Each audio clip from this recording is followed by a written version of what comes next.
তোর গহনা যৌবন ফুরায়া যাবে, যৌবনে লাগিবে ভাটি। ওই যে দেখো ডাকিতেছে তোমার কবরের মাটি। ঠিক না বে ঠিক চাচা? হ্যাঁ, কবরস্থান তো নাকি? কত দূরে কবরস্থান? আচ্ছা, এই সাইডে আছে। বাবাজি একটু মনোযোগ দিয়ে কথাগুলো একটু শুনেন।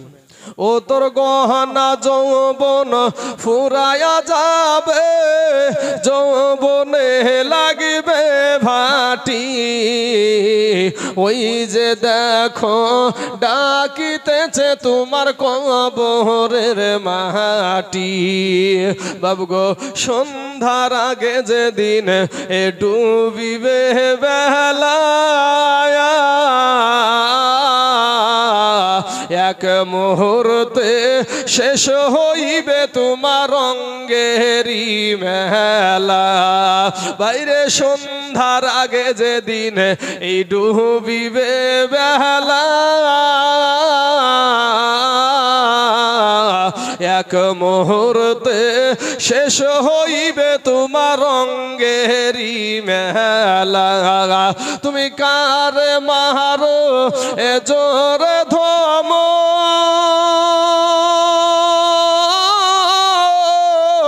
কার মাথায় ভাঙিবা লাঠি। বাবা কার মারো এ জোরে ধমক, কার মাথায় ভাঙিবা লাঠি। ওই যে দেখো ডাকিতেছে যুবক রে তোমার কবরের মাটি। ওই যে দেখো ডাকিতেছে তোমার কবরের মাটি। ঘুইরা মর তুমি এই মায়ারি পিছে, এত আশা ভালোবাসা সবই যে মিছে। ওরে ঘুইরা মর তুমি এই মায়ারি পিছে, এত আশা ভালোবাসা সবই যে মিছে। কোনদিন জানি আইসা পড়ে আজরাইলের হাতের চিঠি। বাবা কোনদিন জানি আইসা পড়ে আজরাইলের হাতের চিঠি। ওই যে দেখো ডাকিতেছে ভাইরে কবরের মাটি। ওই যে দেখো ডাকিতেছে ভাইরে কবরের মাটি। সম্মানিত বাবাজিরা, আমার ভাই জানেরা, যুবকেরা, নৌজওয়ানেরা, আজ আমাদের যৌবনের বাহাদুরি আছে, কিন্তু এখানে সাদা দাড়িওয়ালা মানুষ অনেক বসে আছে ভাই।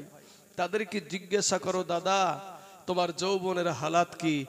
তারা বলবে আর কিচ্ছু নাই রে বাবা। তাই সোনা মানিক, টাকার বড়াই করিয়েন না, রক্তের বাহাদুরি করিয়েন না। আমি বলবো ভাই, আজকে যারা রাস্তায় ঘোরাঘুরি করছে, এখানে ওখানে দাঁড়িয়ে সময় কাটিয়ে দিচ্ছে, এই যে মাস্তানি, কত মানুষ এদেরকে ডাকতেছে। আমি এই স্টেজে আসার আগে থেকেই কিন্তু স্টেজ থেকে ডাকা হচ্ছে যে আপনারা এখানে চলে আসেন। এটা কবরস্থানের উন্নতি কল্পে জালসা। যেই কবরে আপনার মা, আপনার বাবা, আপনার দাদা, আপনার দাদি, আপনার সন্তান, আপনার বিবি, আপনার স্বামী যেই কবরে শুয়ে আছে, সেই সভাতে আজ অনেকেই রাস্তায় ঘোরাঘুরি করছে। আমি বলবো এদের চাইতে বড় মস্তান ছিল ভাই ফেরাউন। কথা বলেন ঠিক না বে ঠিক? এদের চাইতে বড় মস্তান ছিল নমরুদ। আমার আল্লাহ পাক জুতা পিটা করে দুনিয়া থেকে বিদায় করে দিয়েছিল।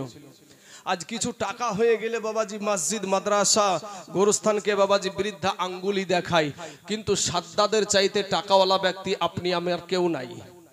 সাদ্দাদ নিজেই দুনিয়াতে জান্নাত বানিয়েছিল, কিন্তু বাবা তারপরেও তাকে খালি হাতে দুনিয়া থেকে যেতে হয়েছে। সম্মানিত বাবাজি, আমার ভাই জানেরা, কবি বলছেন কোটি টাকার মালিক দেখো এ অভাব হয় না দূর, আর গরিব ঘুমায় আরাম করে মনটা বাহাদুর। ফেরাউনের লাশটা দেখো।